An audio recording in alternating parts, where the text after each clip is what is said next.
So today is Wednesday. I got the kids all having lunch. Paisley is napping in the living room on her belly. I've been putting her on her belly, like, what's this? I've been putting her on her belly way more than I did any of the other kids. And I feel like I'm okay with it. I don't know, I only put her on her belly like when I'm around, like watching her, so I'm constantly going in and out, like checking on her, and she's, like, she can lift her head up. She's really good with that and move her, like, she switches her neck back and forth however she wants to sleep, and she just sleeps so much better on her belly. Sometimes she just wakes up, like, no matter how I put her, but I want to say like 50% of the time I'll lay her down on her belly and she'll sleep for a little bit. She was actually just taking a nap upstairs for like an hour, and then she woke up and I fed her, and then she like fell right back asleep. So I have been noticing that if she doesn't get her sleep in the morning, like if she's not napping from the beginning of the day, then she is way harder to get to sleep, and like she has a harder time staying asleep during the day. So I really have to make sure that she gets her morning nap in. And I think what I need to do is, if she's not sleeping well, like swaddled or however I have her, then I need to just put her in the carrier and wear her. That's what I did yesterday, and she slept for 2 hours on me. And then like I sat down with her on the couch, took her out of the carrier, and she slept another hour just like laying on my chest. So yeah, I think that's what I gotta do. But it's weird this time. Like I feel like I almost don't want to wear her because I can't get a lot done when I'm wearing her. Like there's only certain things I can do. I can't like pick things up off the floor or like do a lot of bending down or squatting or anything. Like I basically have to just be standing when I'm wearing her, and I don't know. I just feel like I was pregnant for 9 months and I was miserable, and now she's finally born and outside of my body, and I just feel like maybe I don't want to have her strapped to me a lot of the time. But I don't know. If it's gonna make it easier, if it's gonna make the day easier with her sleeping and stuff, then I guess I need to do it. And I will do it, because that was nice yesterday. I actually got some stuff done. I cleaned the stove while I was wearing her. I like ate lunch. It was nice. I just don't want to wear her all the time. But yeah, I wanted to update you guys as far as like how I've been feeling, because I don't know if I'm ever gonna be able to do like a postpartum update or whatever, but I just want to say that I am feeling so much better from when I was pregnant, like mentally, physically, everything. The phlegm thing that I was having is completely gone. It was gone like pretty much right after I had her. It was gone. Like it didn't bother me at all in the hospital. When we got home, I noticed that it was still there, like a little bit, but it wasn't to the point where I was gagging on it. I never had to gargle. I never had to do like my saltwater gargle. I was able to eat everything, and when I got home from the hospital, I was so hungry. First of all, I was so hungry in the hospital, and when I got home, I was so hungry, I was like eating everything. Yeah, because when I was pregnant and I had like the phlegm thing, like nothing sounded good. It just made like food sound gross, like, I don't know. But when it was finally gone, like when I got home, like I said, when I got home, it wasn't even, like it was still there a little bit, but it wasn't enough where it was bothering me. I was just like eating everything that I couldn't eat when I was pregnant. Like I was having chocolate, I was just like Doritos, I was eating those again. Doritos grossed me out so much when I was pregnant. Like pretty much every food was grossing me out when I was pregnant. But, so that was funny. I came home and I was so hungry, I was just like eating everything that I couldn't eat or didn't want to eat for 9 months. Mentally, I'm feeling so much better, because I talked about how I was like feeling like I had pregnancy depression when I was pregnant. I just want to do everything now. Like I feel like there's so much I want to do, so much organizing, so much with the house that I want to get done. Like I've been going on my computer and like editing it again. When I was pregnant, I did not even have the motivation to even like go on my computer. Like I had no interest in my computer when I was pregnant. So yeah, I have been feeling pretty good. The only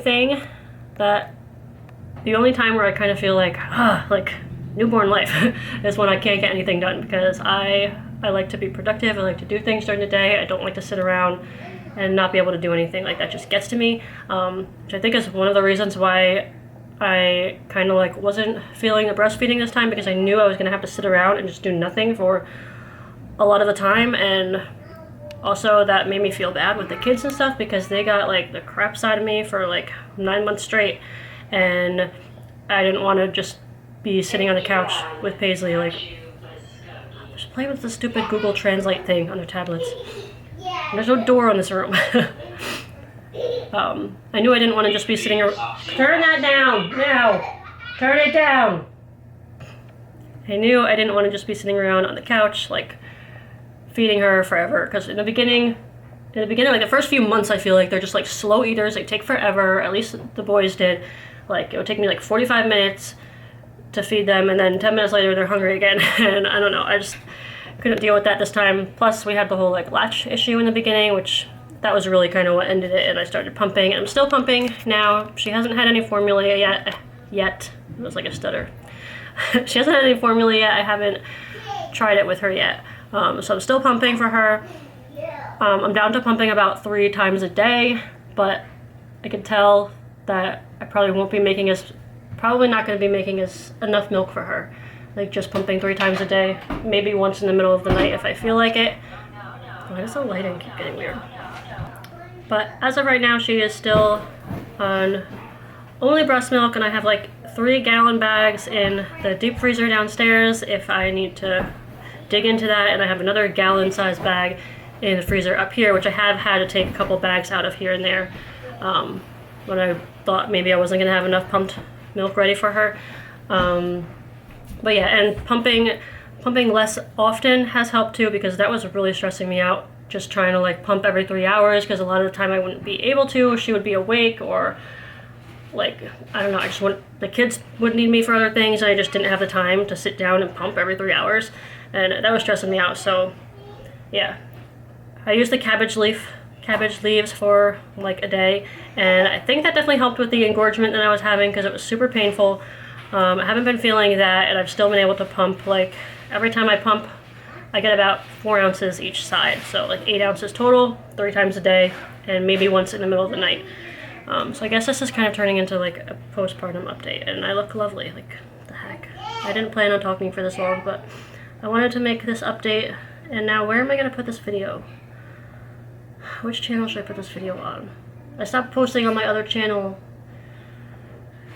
but I almost feel like the people that I want to see these videos aren't seeing them on this channel, because YouTube thinks this channel is like a kid's channel. So I don't know, maybe I should post it on my other channel, but I made a video saying I wasn't going to post on that channel. I don't know what my problem is. Mommy. What? Noah was on the table and he was hitting Madison. Great. So yeah, I guess this is going to be my postpartum update, and I don't know, I want to do a birth story, but there's really not that much to talk about, so maybe I'll just talk about it in a vlog or something. Or maybe I should just talk about it here. Maybe I should talk about it really quick right now. So we'll do it backwards. First I did the postpartum update, and now I'll do my little bit that I want to talk about with my birth story.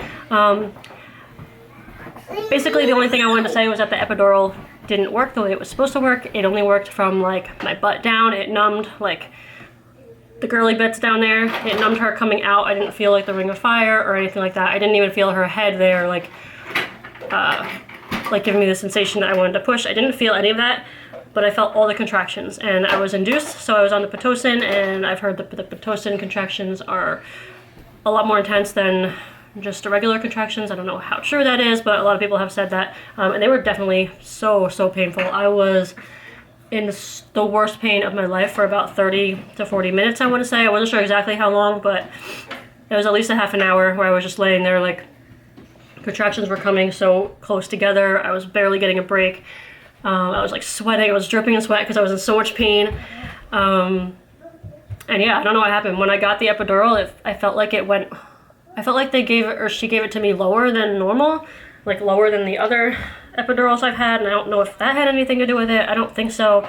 It just didn't come up high enough. Like, it didn't numb any of the contractions, and they were so bad. Finally, I told Greg, I was like, I can't handle this anymore. Like, the doctor was in the hallway with the nurses and stuff, and I was like, can you please just go say something? Like, I can't take this anymore. I need something. And then the doctor came in, and she was like, I think we're ready to just have a baby. So she checked me. I was 10, and she's like, yeah, let's just have a baby. There's nothing else. Like, she didn't know what else to do to like ease the pain. So she was like, let's just have the baby, and then it'll stop. So that's what we did. I think I pushed for like 3 contractions, and then she was born. Also, she didn't cry. She didn't cry right away when she was born. Like, she didn't cry at all for like 5 hours straight. They actually had to take her off of me really quick because she wasn't crying, and they were like concerned. And then they called in like a somebody else into the room. Like I think he was like a hospital pediatrician or something. I don't really know. But they called somebody else in to check her, and she was laying on like a little table thing for a while, trying to get her to cry and see what's going on. But all her vitals were good. Like her oxygen was good. She was fine. She just wasn't crying. And I kind of knew that was going to happen. My doctor had warned me that that might happen because of the Prozac that I'm on. So I guess it kind of like drugged her out a little bit. And so when she came out, she wasn't like she didn't feel like crying. She was just like all chill. I didn't realize that she wasn't going to cry for that long. I thought maybe it would be like a minute or so and then she'd cry. But literally 5 hours. I think around 11 o'clock. Actually, I don't even know what time it was. What time was she born? She was born at 2:22.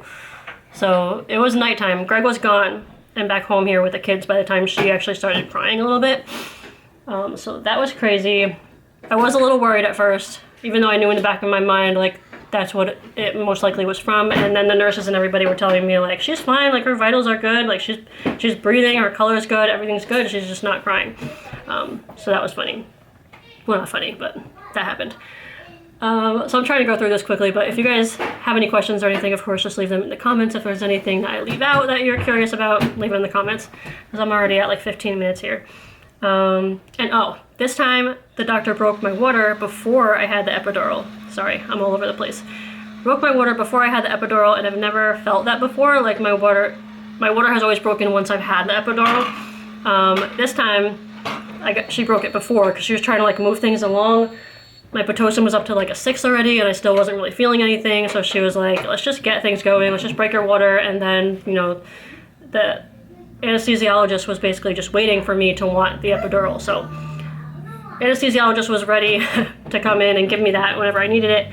So she was like, let's just break your water. So she did it. And I felt that this time. And oh my gosh, it was so much water. Like, I did not expect there to be that much water. Like, I felt it gush out. And then when I was sitting up, getting the epidural, like sitting up, I guess made more water come out or whatever. It's just like coming out. It was like, I felt like there was just a puddle between my legs. There was so much water. And I just think it's funny because at home I was like, oh, I'll put a towel in the car and I'll wear like a diaper if my water breaks, like a Depends or whatever. That would not have helped. Like there was so much water. I would have needed like 10 towels. It was crazy. Mommy. What? Trying to think if there's anything else I want to talk about. Let me get my notebook real quick that I wrote some notes down because I didn't realize that this was going to be my postpartum. I didn't realize this was going to be this video. So let me make sure there's nothing else I want to talk about. Okay, yeah, another thing I wanted to talk about was how my legs were numb for so long after I had her. So I had the epidural and then within an hour I had her. So a lot of time you get the epidural and then you have several hours where you have it, where it's like, you know, it has time to wear off or whatever. So I got my epidural really close to when she was born, so my legs were numb for a really long time after she was born. It was like 12 hours I wrote down. So I tried to get up and like walk to the wheelchair when they were gonna move me to the other room.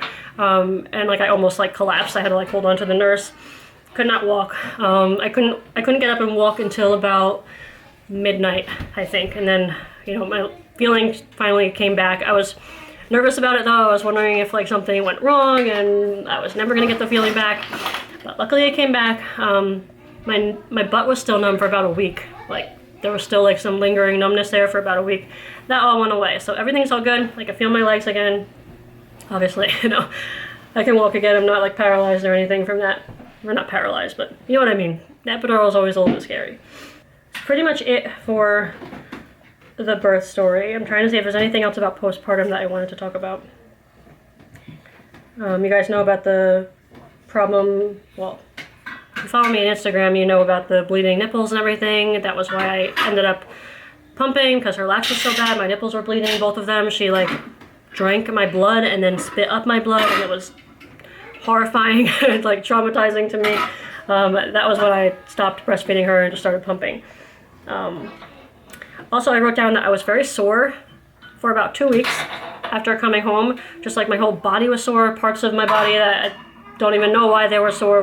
Like my arms were sore, my legs were sore, my back, everything was sore. Like I had just done like some crazy workout or something.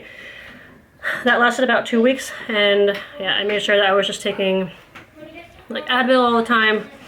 Also, I wrote down the night sweats were, I just stopped having the night sweats. So I'm like 5 weeks postpartum now, and I was sweating, waking up, dripping in sweat every night. Pretty much since the first night I was home. Maybe not the first night, but like the next night I think it started. Just sweating every night. Wake up, my hair would be wet, my pillow would be wet. It was disgusting. And it's finally starting to stop. So I think everything is regulating and getting back to normal.